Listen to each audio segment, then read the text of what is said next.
I don't think on surface my life is that interesting. A kid who gets in trouble, ends up getting support, ends up going off to college. I've I've read that book, I've seen that movie, I've listened to that song before. And I don't think on surface Wes's story is that interesting. The kid who gets in trouble, gets involved in drugs, drops out of school, ends up in prison. I have seen that book and I've watched that movie and I've heard that song before too. But I also firmly believe that you can't understand my life without understanding his. And you can't understand his life without understanding mine. People say we're products of our environments. We're products of our environments, right? Everyone's heard that line, products of our environments. And I remember asking Wes about that once. And I asked him, I said, so do you think that we're products of our environments? And Wes looked back at me and he said, actually, I think we're products of our expectations. And I thought to myself, he is absolutely right. We're not products of our environments. We're products of our expectations. And now someone said to me, they said, you know, it's a real shame you lived up to your expectations and Wes didn't. I said, actually, the real shame is that we both did. That's the real shame.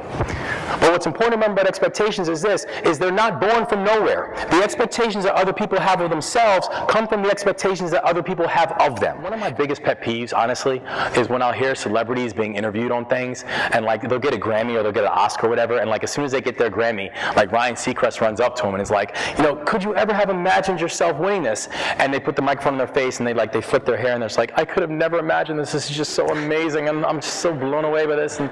And they go through this whole thing, and immediately, every time I hear it, the first thing I'm thinking to myself is you're lying.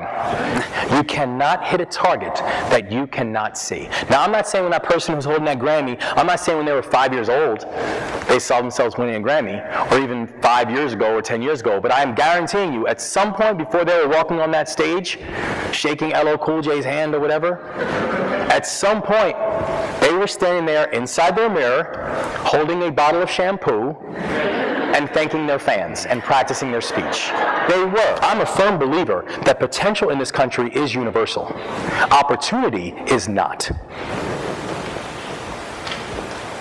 And that space between potential and where we all end up is where we all collectively come in.